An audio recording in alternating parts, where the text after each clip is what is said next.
চলো আসছে তো গৌতম, গৌতম ঢুকে আসো। প্রেমিক হন, প্রেমিক প্রেমিক।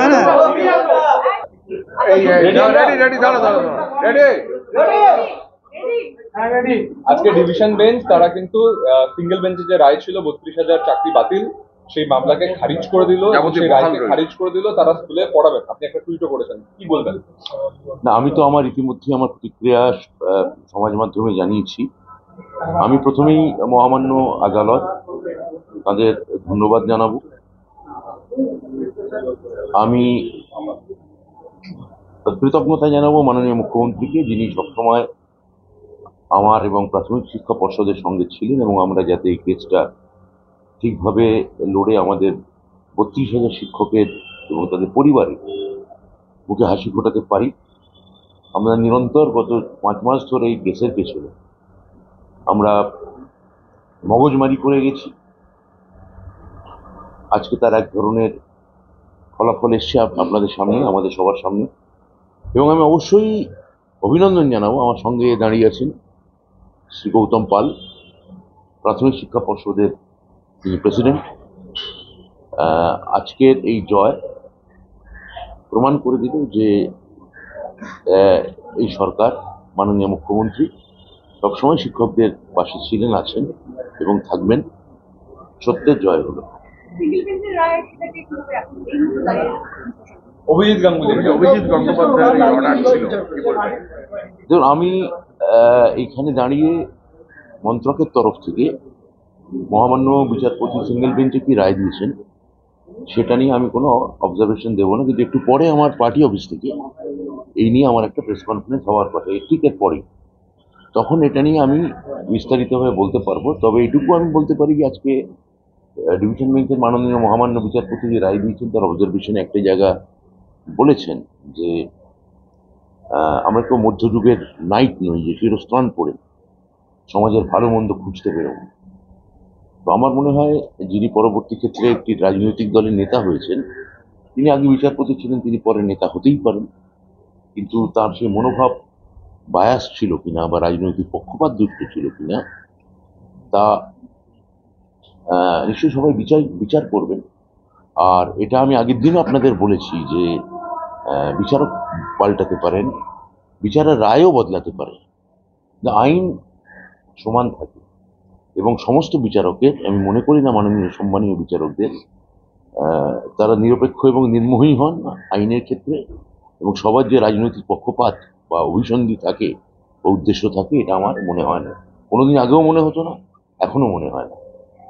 আপনি মনে হয় যে এই রায়ের পর যে এই যে দুর্নীতির এত অভিযোগ ছিল সেটা নিয়ে কি বলবেন? যে দেখুন, আমাদের কাজ বলবো অভিযোগ ছিল, মানে ধরুন SMS এর চাকরি বা র্যাঙ্ক যাওয়া, একাধিক অভিযোগ। দেখুন, আমাদের এখন যেটা কাজ হচ্ছে যে অভিযোগ তো অভিযোগের মতো ছিল, তার জন্যে যে কেন্দ্র সংস্থা তদন্ত করেছে সেটা করেছে। আমাদের এখন কাজ হচ্ছে যে SSCর যোগ্য চাকরিহারা শিক্ষকরা আছেন, তারা যাতে স্বচ্ছতার সঙ্গে, নিরপেক্ষতার সঙ্গে তাদের মেধার জায়গা থেকে তারা যাতে তাদের চাকরি ফিরে পান সেটাকে সুনিশ্চিতকরণ করা। এবং গত 5 বছর ধরে নাগাড়ে আমাদের দপ্তরের ওপর যে টানা দপ্তরের সঙ্গে যে টানা কোর্ট কাছারি, কেন্দ্রীয় গোয়েন্দা সংস্থা CBI, ED, বিরোধী দলগুলোর আক্রমণ,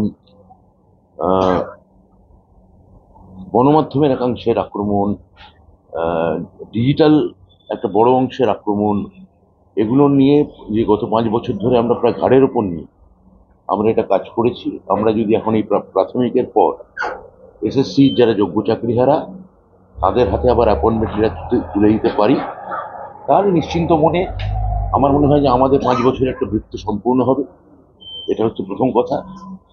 এই বৃত্ত সম্পূর্ণ হলে আমরা, মানে আমাদের রাজনৈতিক দলও খুব নিশ্চিন্ত মনে সামনে যে নির্বাচন আছে নির্বাচনে অংশগ্রহণ করতে পারবে। ডিভিশন বেঞ্চ একটা কথা বলেছে যে বিরূপ প্রতিক্রিয়া তৈরি হতে পারে এই 32,000-এর চাকরি যদি বাতিল হয়। সেই প্রেক্ষাপটে এই রায়, এইটাকে বুঝতে পারলাম না, প্রশ্নটা আরেকবার বলুন। এই 32,000-এর চাকরি যদি বাতিল হয় তাহলে দীর্ঘদিন ধরে তারা চাকরি করছে, প্রায় 9 বছর, একটা বিরূপ প্রতিক্রিয়া তৈরি হতে পারে তাদের জীবনে। দণ্ডিতের সাথে দণ্ডদাতা কাঁধে যাবে সমান আঘাতে, সর্বশ্রেষ্ঠ বিচার যার তরে প্রাণ ব্যথা নাহি পায়, তার দণ্ডদান বিধাতার অত্যাচার। মাননীয় বিচারপতি যে অবজারভেশন করেছেন, বিচারপতি দেখুন তো প্রায় বিধাতার মতোই, তারা সত্যি একটা আদেশ দেন, এবং সেই আদেশের মধ্যে যদি চোখের জল বা বেদনা বা সমবেদনা বা সহানুভূতি যদি না মিশে থাকে, তাহলে সেটা একপেশে হতে বাধ্য। সেটার মধ্যে সেটা সাবস্ট্যান্সিং, মানে প্রায় একটা জল ছাড়া নারকেলের মতো একটা শুষ্ক হয়ে যায়। তো আমি মনে করি যে যে যে কথাটা মাননীয় বিচারপতি তার পর্যবেক্ষণ বা রায় বলেছেন, সেটা এক ধরনের সংবেদনশীলতা এবং সহানুভূতির প্রকাশ, যেটা মহামান্য আদালতের ওপর যে মানুষের যে ভরসা তাকে আরো প্রথিত করলো। তবু ডিভিশন বেঞ্চে তো এই রায় হলো, 32,000 চাকরি বহাল থাকলো। এক পক্ষ আইনজীবী তারা আজকেও বলেছেন যে তারা একে চ্যালেঞ্জ করে আবার সুপ্রিম কোর্টে যাবে, এবং যারা বঞ্চিত চাকরি প্রার্থী তারাও একই কথা বলছে, তারা সুপ্রিম কোর্টে যাবে, তারা খুশি না। কোর্টে যাওয়ার অধিকার তো সবার আছে। এটা খালি এটা মনে রাখতে হবে যে যারা চাকরি পেল এবং যারা চাকরি হারালো এবং যারা চাকরি ফিরে পাওয়ার জন্য আমরা চেষ্টা চালাচ্ছি, এইটুকু মাথায় রাখবো যে তাদের কেবলমাত্র রাজনৈতিক সংকীর্ণ জায়গা থেকে দেখা ঠিক না, তারা আমাদের রাজ্যেরই ছেলে মেয়ে। ফলে কেউ যদি চাকরি তাদেরকে কারোর থেকে যায় বা কারোর যদি চাকরি ফিরে পাওয়ার আশ্বাস যদি তৈরি হয়, তাহলে তাদের মানে তাদের সঙ্গে আমি অন্তত অনুরোধ করবো যাতে মানবিকভাবে তারা থাকতে পারেন। তো 32,000 চাকরির ক্ষেত্রে যে অভিযোগ উঠেছিল সেই চাকরি বহাল থাকলো, এই একই রকমটা কি 26,000-এর ক্ষেত্রে হতে পারতো? কোথাও কি খামতি রয়েছে? আমি তো আবার বলছি, আমি রায় নিয়ে কোনো কথা বলবো না, কেননা সমাজের একটা অংশ পারসেপশন তৈরি করার চেষ্টা করেছিল যে এই এই পদ্ধতির মধ্যে, আমাদের দপ্তরের পদ্ধতির মধ্যে কোথাও ফাঁক আছে। সেখানে দেখা যাচ্ছে যে আজকে তার অনেকটাই আমরা ঋত সম্মান পুনরুদ্ধার করতে পেরেছি। ফলে এটা নিয়ে আপনারা যেরকম বলছেন যে এটা এটা এটা কি ফাঁক ছিল কিনা, আছে কিনা, তার থেকেও বড় কথা সেটা এই 26,000-এর মধ্যে যারা যোগ্য তাদের পরীক্ষা হয়ে গেছে, ফলাফল বেরিয়ে গেছে, যাচাইকরণ চলছে। এইটা যতক্ষণ না আমরা তাদের প্রত্যয় বা ভরসা দিতে পারছি, ততক্ষণ আমি তাদের চাকরি কেন বাতিল হয়েছিল সেই রায়ে কোনো গন্ডগোল ছিল কিনা সেই নিয়ে আমি অন্তত কোনো মন্তব্য করবো, আমি করবো না। একটা বিষয় হচ্ছে, এবার ওনাকে একটা বিষয় বলছি, প্রাক্তন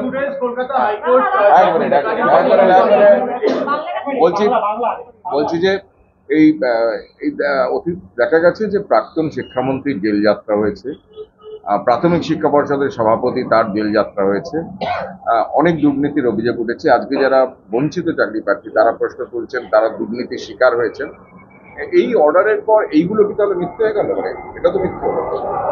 দেখুন, কি মিথ্যে হলো কি সত্য হলো আমি বলতে পারবো না। আজকে যে শিক্ষকরা যাদের চাকরি থাকলো, যারা একটা মানসিক অনিশ্চয়তার মধ্যে ছিলেন, তারা যে আবার চাকরি কর্মস্থলে মাথা উঁচু করে যেতে পারবেন, এটাই আমাদের কাছে বড় কথা। একটা প্রশ্ন যেটা হচ্ছে যে 26,000 32,000 এইসব নিয়ে এত প্রশ্ন বারে বারে উঠছে, শিক্ষা দপ্তর কি আদৌ নিরপেক্ষভাবে স্বচ্ছতার সঙ্গে পরীক্ষা নিতে পারে? এই প্রশ্ন বারে বারে আমি তো গভীরভাবে বিশ্বাস করি যে যেভাবে আমরা এবার এসএসসি পরীক্ষা নিয়েছি বা প্রাইমারি টেট 2024, তাই তো নিয়োগ দিয়েছে 22-এর, হ্যাঁ, যে যে পরীক্ষা প্রাইমারি পর্ষদ নিয়েছে সেটা খুবই স্বচ্ছভাবে নিয়েছে, এবং আমার মনে হয় যে এর এর এর ভারতবর্ষে অন্য কোনো রাজ্য এতটা স্বচ্ছতার সঙ্গে কোনো পরীক্ষা নিয়েছে কিনা। প্রথম কথা, চাকরি স্কুলে বা স্কুলের চাকরিতে পরীক্ষাই হয় না বেশিরভাগ রাজ্যে। আমাদের রাজ্যে তাও তো পরীক্ষা হয়, মুখ্যমন্ত্রী পরীক্ষা জারি রেখেছে। তো এটা নিয়ে আর অন্য কোনো মানে মানে এর স্বচ্ছতা নিয়ে যদি কেউ প্রশ্ন করেন, আমি বলবো, আমি তো আগেও বলেছি, কোর্টে যান, ওয়েলকাম করছি। কিন্তু আপনার দপ্তর এই স্বচ্ছতার কথা বলছেন, সেটা যদি মেনেও নেওয়া যায়, কিন্তু আগে এটা পারলো না কেন? আমি আগের আমার সময়, আগেকার যে সময় আমি ছিলাম না বা আমরা ছিলাম না, তার সঙ্গে আমি এখন এই মুহূর্তে এটা নিয়ে কোনো তুলনা করবো না। এটা আমাদের মেনে নিতে হবে, এটা একই সরকার। মন্ত্রক বা যাই চেঞ্জ হোক না কেন, বা মন্ত্রী বা চেয়ারম্যান চেঞ্জ হোক না কেন, এটা আমাদেরই সরকার, মমতা ব্যানার্জির সরকার। তো আমরা একত্রিত হই, আমরা এটা দায়ভার গ্রহণ করছি। তবে ওই কর্মরত শিক্ষকরা মানে যাদের চাকরি থেকে গেল তারা আজকে অকাল দোল খেলছেন, আবির মাখছেন, মিষ্টি খাচ্ছেন, তাদের উদ্দেশ্যে কি বলবো? আমি তাদের উদ্দেশ্যে বলবো যে আপনাদের অভিনন্দন। আপনাদের মধ্যে একটা গভীর উদ্বেগ এবং অনিশ্চয়তার মধ্যে কাটাতে হয়েছে। সেই উদ্বেগ এবং অনিশ্চয়তা আমাদেরও স্পর্শ করেছে। আমার মুখ্যমন্ত্রীকে বারবার, মমতা বন্দ্যোপাধ্যায়কে এই উদ্বেগের ছোঁয়াচ তার মধ্যে পড়েছে, আপনাদের উদ্বেগ। কিন্তু ফাইনালি আপনারা আজকে জিতেছেন, আপনারা কর্মস্থলে যেতে পারছেন এবং আজকে প্রাথমিক বেঞ্চের রায় ডিভিশন বেঞ্চ সেটা সেট করে দিয়েছে, একপাশে সরিয়ে রাখা হয়েছে। আহ, ফলে আপনারা আবার মাথা উঁচু করে কর্মস্থলে যান এবং আমার মুখ্যমন্ত্রী, আমার সরকারের উপর ভরসা রাখুন। গৌতম বাবুর কাছে বলছেন। হ্যাঁ, গৌতম বাবু, আপনার কাছে দুটো প্রশ্ন। এক, আপনি একটা নিয়োগ প্রক্রিয়ার সামনে করতে চলেছেন, এই যে পুরো প্রসেসটা, এটা থেকে কি শিক্ষা নেবেন, কোন কথাগুলো মাথায় রাখবেন? অ্যাপটিটিউড টেস্ট প্রাইমারি বোর্ড 9 বলে একটা অভিযোগ উঠেছিল, সে বিষয়ে আপনার ক্লারিফিকেশন যদি বলেন। আমরা কিন্তু 2022-এর মাননীয় মন্ত্রীর পরামর্শে আমরা টেট নিয়েছিলাম, একেবারে ট্রান্সপারেন্টলি টেট নিয়েছিলাম। তাদের আমরা 2024 সালে প্রায় 10,000 জন ক্যান্ডিডেটকে আমরা নিয়োগ দিয়েছি। এখনো পর্যন্ত আদালতে একটিও কেস নেই এই নিয়োগের বিরুদ্ধে। এর দ্বারাই প্রমাণ হয় যে 2024-এ যারা নিয়োগ পেয়েছেন গোটা রাজ্যের প্রায় 10,000 ক্যান্ডিডেট, সেটা কতটা স্বচ্ছ ছিল। আর সামনে যে প্রসেসটা, ওটার ক্ষেত্রে সামনের প্রসেসটা আমরা এখন অ্যাপ্লিকেশান নিচ্ছি, তারপরে ইন্টারভিউ পর্ব শুরু হবে। আমরা তাদের ক্লাসরুম ডেমনস্ট্রেশন একেবারেই আমরা ভিডিওগ্রাফি করছি। তারা যে ইন্টারভিউ দেবেন ভিডিওগ্রাফি করছি, টোটালটাই ভিডিওগ্রাফি করা আছে। 2024-এর আমরা নিয়োগ দিয়েছিলাম, কিন্তু টোটালটাই ভিডিওগ্রাফি করা আছে।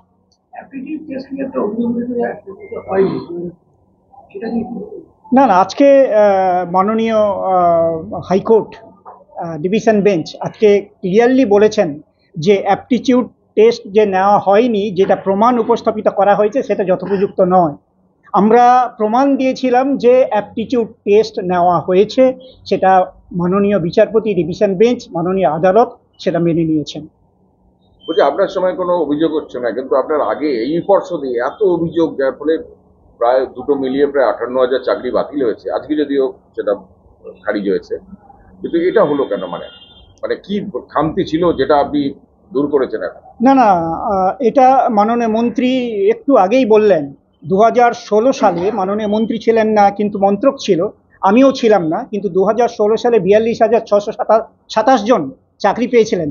তার মধ্যে 32 জনের প্রশিক্ষণ নেই বলে তাদের চাকরি বাতিল করে দেওয়া হয়েছিল। কিন্তু আপনারা জানেন সেটা কবে বাতিল করা হয়েছিল? 2023 সালের 12ই মে। কিন্তু আমাদের মন্ত্রক, স্কুল এডুকেশন ডিপার্টমেন্ট 2017 সালে রাইট টু এডুকেশন অ্যাক্ট 2009 মোতাবেক 2017 সালের আগে সবার কিন্তু প্রশিক্ষণ সম্পূর্ণ করেছিলেন। তাহলে এই যুক্তি খাটে না। অ্যাপটিটিউড টেস্ট নেওয়া হয়েছিল। এর দ্বারা প্রমাণ হয় যে 2016 সালের নিয়োগ আজকে রায় থেকে বোঝা যাচ্ছে যে ট্রান্সপারেন্টলি হয়েছে। না, দেখুন, না, এটা তো আমি বললাম, আজকের রায়ের ফলে এগুলো সবই তো খারিজ হয়েছে। বলছি, ব্যাস, হ্যাঁ। আমি একটু বলবো যে আজকের এই যে আপনারা মাননীয় মন্ত্রী পর্ষদকে দিলেন, আমি বলবো যে পর্ষদ তো এডুকেশন ডিপার্টমেন্টের, মন্ত্রকের একটি অংশ। এটা মাননীয় মন্ত্রী, উনি 6 মাস শুধু নয়, আমি বলে দিচ্ছি, 2023 সালের 12ই মে যেদিনকে 32,000 শিক্ষকের চাকরি যেদিনকে বাতিল হয়, তারপর থেকে উনি যেভাবে উপদেশ দিয়েছেন, নির্দেশ দিয়েছেন, প্রতিটি স্টেপে কি করতে হবে তিনি নির্দেশ দিয়েছেন। মাননীয় মন্ত্রী অধ্যাপক ব্রাত্য বসু যদি না থাকতেন, আজকে আমরা এই যে বিজয়ের দোরগোড়ায় পৌঁছতে পারতাম না। আমি তাকে কৃতজ্ঞতা জানাচ্ছি। আমাদের যে হাইকোর্টের যে সম্মানিত মহামান্য যে ডিভিশন বেঞ্চের বিচারপতি, যারা এই রায় দিয়েছেন, এবং পর্ষদের হয়ে যে সমস্ত যারা আমাদের কাউন্সিল ছিলেন, আইনজীবী ছিলেন, লয়ার ছিলেন, তাদের সবাইকে আমরা কৃতজ্ঞতা এবং ধন্যবাদ জানাচ্ছি। আমি যিনি না থাকলে পরে আমি বলবো যে সবটাই সুসম্পন্ন হতো না। তিনি হচ্ছেন আমাদের রাজ্যের সম্মানিত মুখ্যমন্ত্রী শ্রীমতী মমতা বন্দ্যোপাধ্যায়। পর্ষদ এবং আমি সরকারের অংশ হিসাবে, পর্ষদের সভাপতি হিসাবে আমি রাজ্যের সম্মানিত মুখ্যমন্ত্রী শ্রীমতী মমতা বন্দ্যোপাধ্যায়কে এই জয় উৎসর্গ করছি। এটা এসএসসি এর সঙ্গে কথা বলুন। এসএসসি আপনাদের পুরোটাই আপনাদের দেখুন কথা বলছেন, পুরো যখনই আপনাদের কিছু জানতে চাইছেন কোয়ারির উত্তর দিচ্ছেন, মানে এটা এসএসসি কে জিজ্ঞেস করাই ঠিক হবে। ঠিক আছে, থ্যাংক ইউ। চলুন।